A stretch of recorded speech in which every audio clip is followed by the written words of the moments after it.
Ini baru keren. Meski yang dilawan Jokowi, Ganjar tak pernah gentar. Proses pemungutan dan penghitungan suara pemilu menyisakan kecurigaan sejumlah pihak terhadap hasil pemilu yang dimanipulasi. Usulan hak angket DPR untuk mengusut dugaan pemilu curang pun mengemuka dari calon Presiden Ganjar Pranowo. Menurut Ganjar, semua pihak termasuk DPR tidak bisa diam saja atas apa yang dikhawatirkan publik saat ini. Kalau ingin melihat, membuktikan, mengetahui, hak angket paling bagus karena kita menyelidiki. Itulah yang kemudian saya usulkan waktu itu. Di bawahnya interpelasi. Minimum sebenarnya Komisi 2 memanggil penyelenggara pemilu, apa yang terjadi? Masa kayak gini diam aja? Enggak lah. Mestinya DPR segera ambil sikap ini, undang penyelenggara pemilu, undang para pakar, undang masyarakat, sehingga mereka akan bisa menyampaikan. Ya, kalau angket kan pasti ada proses politik, ya. Kalau kita lihat komposisi suaranya, kira-kira yang setuju siapa, yang tidak siapa, matematika politiknya kelihatan. Tapi prosesnya pasti tidak gampang. Maka saya bilang, udahlah paling kecil aja, raker. Usulan Ganjar itu pun disambut positif pesaingnya di Pilpres 2024, Anies Baswedan. Anies yakin partai politik pengusung Anies Muhaimin di DPR seperti Nasdem, PKS, dan PKB akan ikut memberikan dukungan. Ketika kita mendengar akan dilakukan, kami melihat itu ada inisiatif yang baik. Dan ketika Pak Ganjar menyampaikan keinginan untuk melakukan angket itu, fraksi PDI Perjuangan adalah fraksi yang terbesar.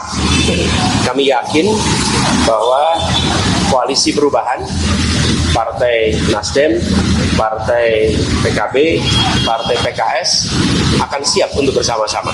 Jadi siap, saya memandang dengan adanya inisiatif angket, proses di DPR bisa berjalan.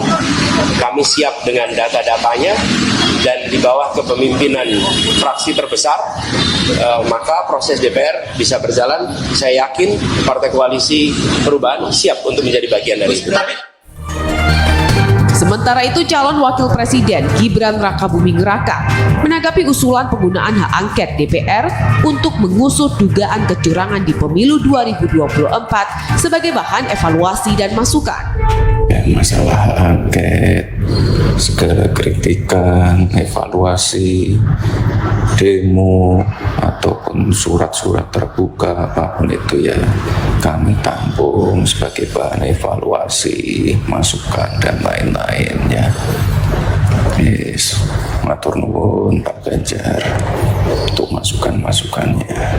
Yes, yuk. Analis komunikasi politik menganggap usulan hak angket DPR sebagai agenda perlawanan dan bentuk mosi tidak percaya terhadap sistem penegakan hukum pemilu melalui Mahkamah Konstitusi. Agenda untuk membuat angket di DPR adalah sebuah upaya perlawanan sebagai bentuk mosi tidak percaya terhadap sistem penegakan hukum melalui Mahkamah Konstitusi. Maka di dalam konteks ini tampaknya agendanya adalah upaya untuk tentu mempertanyakan legitimasi, atau dalam bahasa vulgarnya adalah delegitimasi kredibilitas hasil pemilu di 2024, tetapi kemudian tidak menggunakan jalur di Mahkamah Konstitusi, tetapi kemudian menggunakan pendekatan politik. Publik pun kini berharap upaya apapun yang dilakukan untuk mengawal suara rakyat bukan tentang siapa yang menang dan kalah, tapi untuk perbaikan sistem demokrasi ke depan. Ganjar benar-benar keren.